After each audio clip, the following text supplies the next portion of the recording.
Hola, muy buenos días y bienvenidas y bienvenidos a esta sesión online asincrónica acerca de la Revolución Mexicana, ¿no? Como se habrán de acordar, la sesión pasada, la sesión que tuvimos en presencial, vimos precisamente o entramos a esta subsección dentro de las trayectorias estatales que son las coyunturas históricas importantes. Ya analizamos un poco la cuestión de la guerra civil, esbozamos algunos elementos, algunas herramientas teóricas conceptuales que pueden ser importantes precisamente para analizar este tipo de eventos, como es el institucionalismo histórico, la trayectoria dependiente, y la coyuntura crítica, que nos van a dar una imagen más completa precisamente de este tipo de sucesos, en donde precisamente esa trayectoria dependiente en la cual se encuentran los estados, por ejemplo, en este caso específico México, se va a ver, digamos, desviada hasta cierto punto por una coyuntura crítica que va a ser el proceso revolucionario en el país, ¿no? Precisamente y por las características y envergadura que va a tener el proceso revolucionario en México, a diferencia de lo que pasa en Estados Unidos, se va precisamente a partir de esa coyuntura crítica a establecer una trayectoria dependiente completamente distinta, completamente diferente, que va a poner a México en un camino, eh, digamos, distinto al que se venía viviendo durante el régimen de Porfirio Díaz, ¿no? Con un andamiaje institucional, tanto en lo político como en lo económico, completamente distinto, y por ende el nacimiento de lo que se conoce como el nuevo Estado mexicano, ¿no? De acá, puntos importantes que hay que identificar, pues bueno, son las causas que debilitaron el gobierno de Díaz, la crisis económica de principios del siglo XX, el surgimiento del Partido Liberal Mexicano, la promulgación de la encíclica Rerum Novarum por parte del Papa León XIII, etcétera, etcétera, etcétera. Pero el importante, digamos que sería el surgimiento dentro de la facción reyista, dentro del grupo reyista. ¿Se acuerdan? Bernardo Reyes, figura importante en la cúpula política porfirista, que se va a ver marginalizado debido al poder que van a ganar el grupo científico, los denominados científicos liderados por José Yves Limantour. Y precisamente de esa facción reyista es que va a surgir la figura de Madero, que en ese sentido se va a constituir como el líder de la primera etapa del movimiento revolucionario, ¿no? Aquí voy a ser muy, muy claro y no hay que entender la revolución como un fenómeno homogéneo, ¿no? Como muchas veces se nos ha enseñado en los libros de historia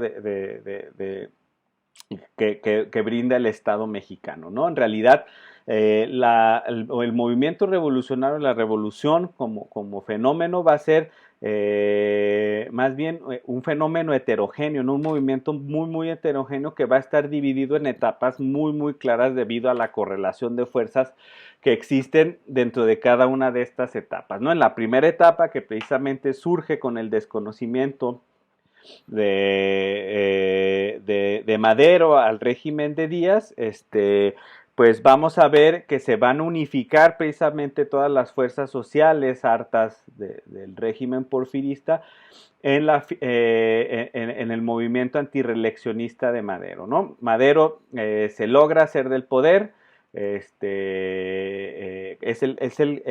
digamos, el que comienza, por decirlo de alguna manera, el movimiento revolucionario, que precisamente esa primera etapa, que es la etapa entre Díaz y Madero, pues va a llegar a su conclusión un año después de iniciado el movimiento revolucionario, el 21 de mayo del 11, con la firma en los tratados de Juárez, en donde precisamente Porfirio Díaz decide dejar la presidencia y exiliarse en Francia, ¿no? Precisamente tras el exilio se llaman elecciones, el grupo de Madero logra hacerse con la presidencia, el Partido Nacional Antireeleccionista se transforma en el Partido Constitucional Progresista y para octubre de 1911 Madero es ungido presidente, ¿no? Aquí precisamente ya se van a gestar grupos dentro que conformaban el propio movimiento maderista, que van a empezar a descindirse, ¿no? Van a empezar a salirse de la zona de influencia de Madero y se van a constituir como grupos autónomos en contra del propio proyecto político de Madero. Van a ser los orozquistas, los villistas y los zapatistas, que junto con los porfiristas, esto quiere decir aquellos simpatizantes del régimen de Díaz que querían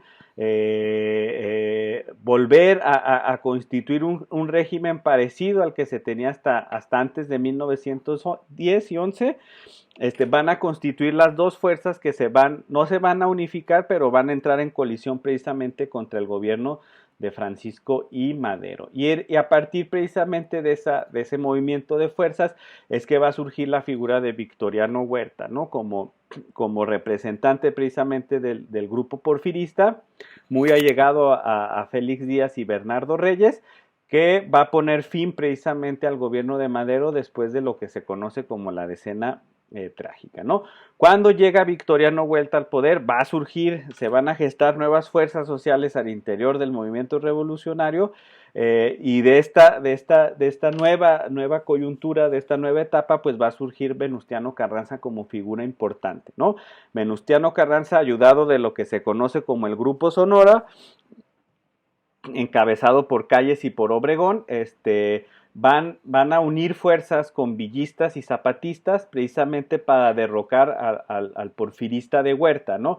¿Esto cómo lo logran? Pues lo logran a través sobre todo de la ayuda de Estados Unidos, que el 21 de abril de 1914 invade el puerto de Veracruz digamos, bajo las órdenes del presidente Woodrow Wilson, precisamente para debilitar militarmente al gobierno de Victoriano Huerta, que en ese momento estaba a punto de recibir un cargamento de armas procedente de Europa, ¿no? Entonces, estos momentos importantes en el desarrollo de la revolución, pues van a permitir que el grupo constitucionalista y tanto villistas como zapatistas logren derrocar a Huerta y logren ungirse como la fuerza triunfante. Sin embargo, de esta unión, o esta unión más bien se va a romper cuando Carranza y Obregón entran a la Ciudad de México el 13 de agosto de 1914. Carranza llama a una convención de jefes militares en la Ciudad de México. Zapatistas y villistas deciden no acudir a la cita.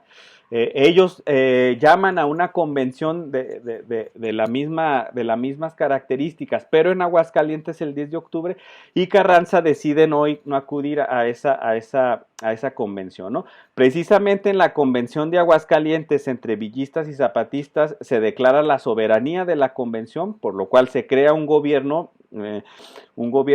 provisional mexicano encabezado por Eulalio Gutiérrez Ortiz, y entonces se rompe la unidad del movimiento, ¿no? Y vamos a tener ahora en esta nueva etapa, en la tercera etapa, dos fuerzas identificables, que son los constitucionalistas de Carranza y Grupo Sonora en contra de los convencionistas de Villa y Zapata, ¿no? Acá es curioso porque si vemos para el 14, el gobierno de la convención tenía bajo su mando casi todo el país.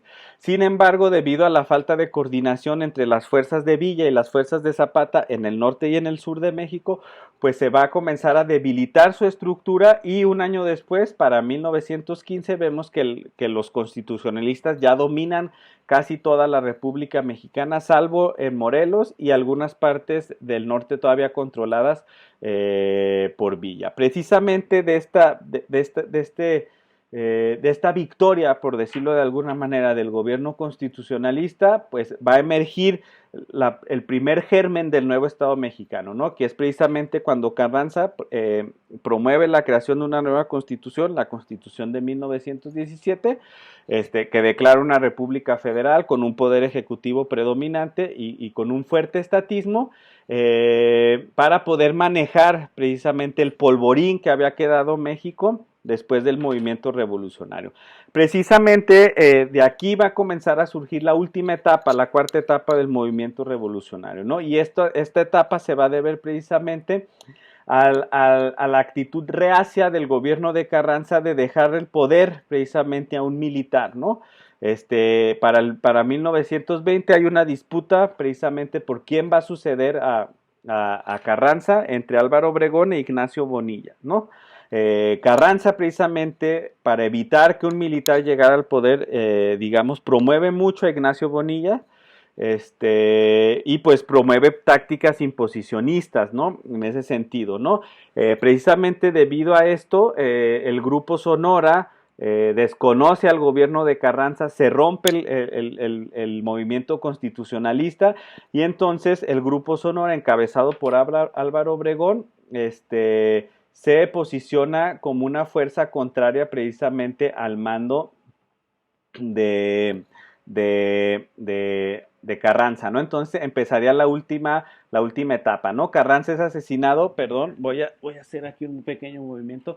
Carranza es asesinado, perdón, para mayo de 1920 en Puebla, huyendo precisamente de la persecución a la cual se ha visto arrastrado por parte del Grupo Sonora.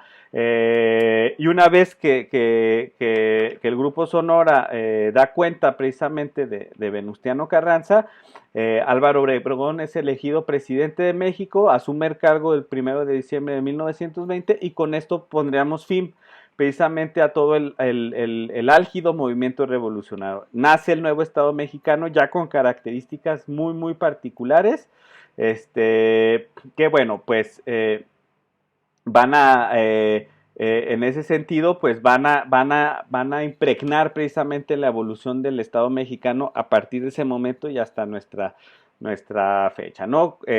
Pacificación, centralización, concentración de poder. Por ejemplo, se crea la CGT, que es la Gran Central Obrera en ese momento. Se obtiene para el 23 el reconocimiento de los Estados Unidos de América mediante el Acuerdo de Bucareli.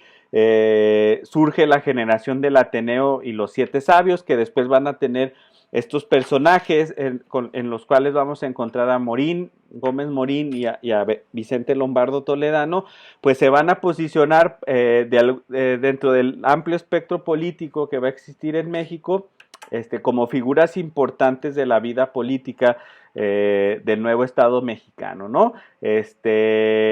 Obregón apoya a Plutarco Elías Calles en su sucesión. Plutarco Elías Calles se convierte en presidente de México del 24 al 28, funda el Banco el Banco de México, el Banco de Crédito Agrícola el 25, precisamente con Elías Calles, con la ley Calles, se gesta la guerra cristera que va a tener su epicentro más fuerte precisamente en el Bajío, y además Plutarco Elías Calles, funda el Partido Nacional Revolucionario, que va a ser pues la antesala precisamente a la creación del PRI, y también va a marcar precisamente la antesala al periodo con el que vamos a comenzar la siguiente sesión, que va a ser el maximato, ¿no? Y que va a tener precisamente en la figura de Plutarco Elías Calles a la figura más importante de la vida política del México post-revolucionario, ¿no? Bueno, eso sería todo. Van a tener material ya en Canvas, para que puedan complementar su lectura con el video y con la